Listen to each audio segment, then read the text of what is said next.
cannot escape time on this physical dimension, that is true. But internally you can escape time by realizing that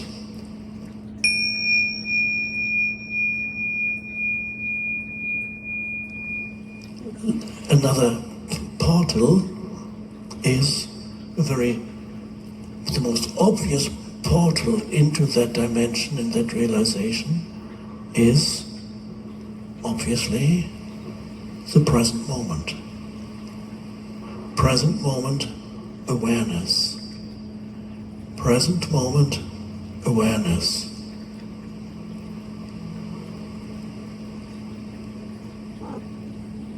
Now, what is the present moment?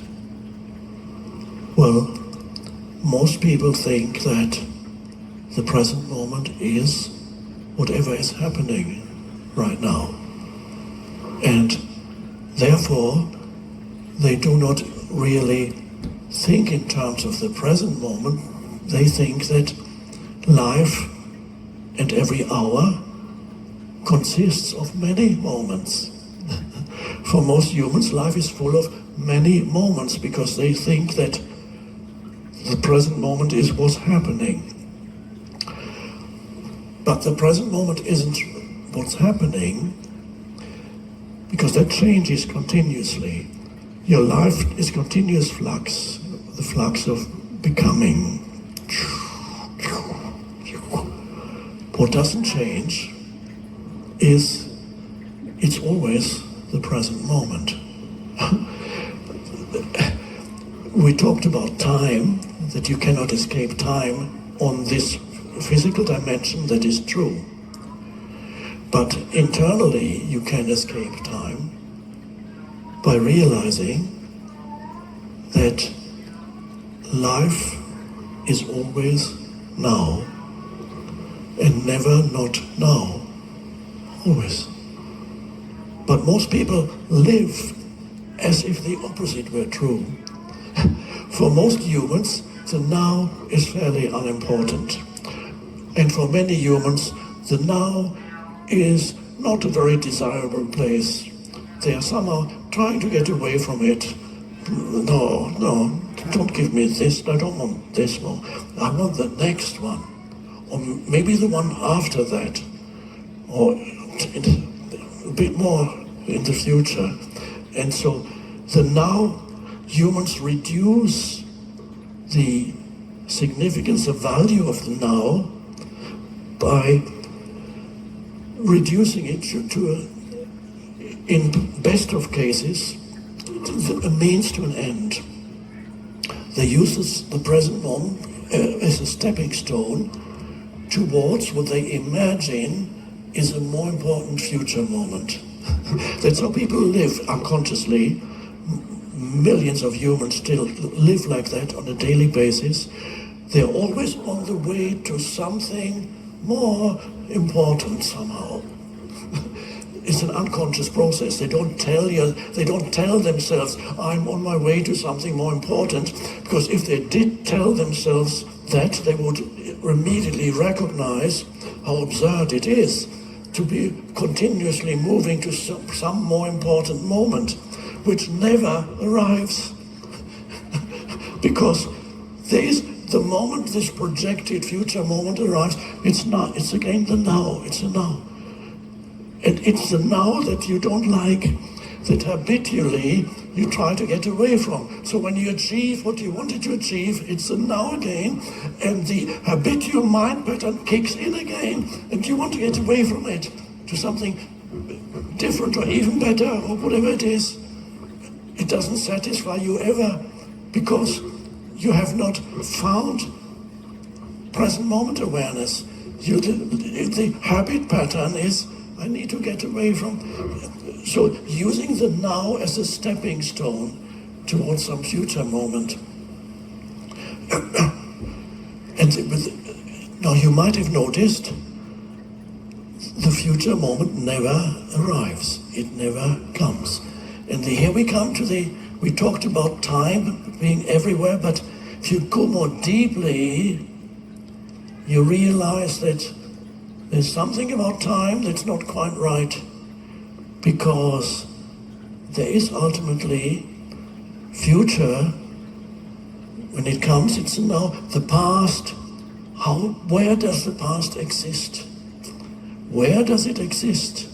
Where is the past if you don't think about it? Where's the future if you don't think about it?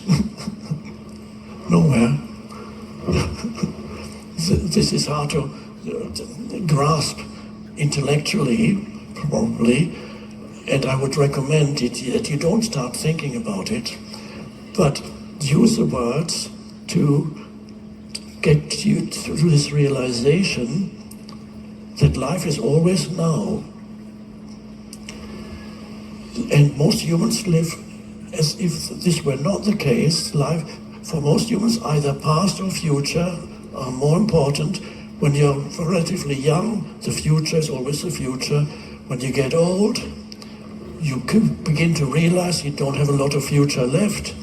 Then you dwell more on the past. Think about the past, you talk about the past, and either with regret or resentment or nostalgia. Oh, that was so wonderful when I was in love. It's all gone now. Oh my God, it's all now.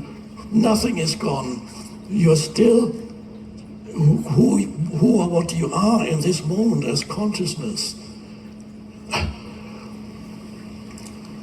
There was in a pub in England, there was a sign on the counter which says, "Free beer tomorrow."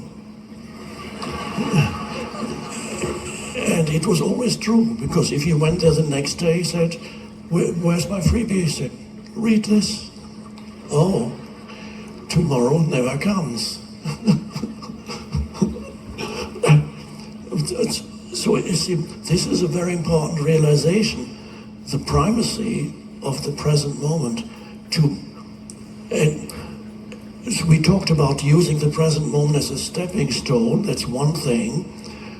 Even worse, and that also applies to millions of humans, they actually have an antagonistic relationship with the present moment. In other words, whatever is happening, wherever they are, whoever they are with, they don't want it. They'd rather be somewhere else. You know the bumper sticker on cars, "I'd rather be golfing, I'd rather be fishing," or whatever it is. Anything except this here and now. I visited Ram Dass, who wrote a famous book about the present moment. I think it's called Be Here Now, in the 60s. I visited him, and on his car he had a big bumper sticker which said, "I'd rather be here now." So, to appreciate, to give more attention to the present moment. And the present moment is deeper than what happens in the present moment. Because what happens changes continuously. But the essence of the present moment, that is the timeless space in which everything happens. It arises and it passes away. It arises and it passes away. It's born and it dies. It's born and it dies. All in that space of now. So the now is the space for what happens, but it is not what happens. So because that remains no matter where you go or when, the now, it's always now. Now, can you become aware of this now directly, not through what's going on, not through sense perceptions or thoughts, but can you get a sense of the power of this wonderful no thing? You can't call it a thing, it enables all things to be, but it's not a thing. Can you be aware of the presence that is the now? And this is a realization that is totally non-conceptual. In fact, if you're thinking, you cannot sense it. You have to let go of thinking, and then what remains is, again, we are back to presence. The presence that is the essence of you. And you can sense the presence that is the essence of you as you can call it the I am, or whatever you call it, the beingness. And you can sense it as that is the essence of now. So the essence of now is consciousness itself, unconditioned, timeless. In other words, it's you. I wish that had occurred to me when I was writing The Power of Now, that you are the now. That formulation came to me a bit later. It was too late for the book. You are the now.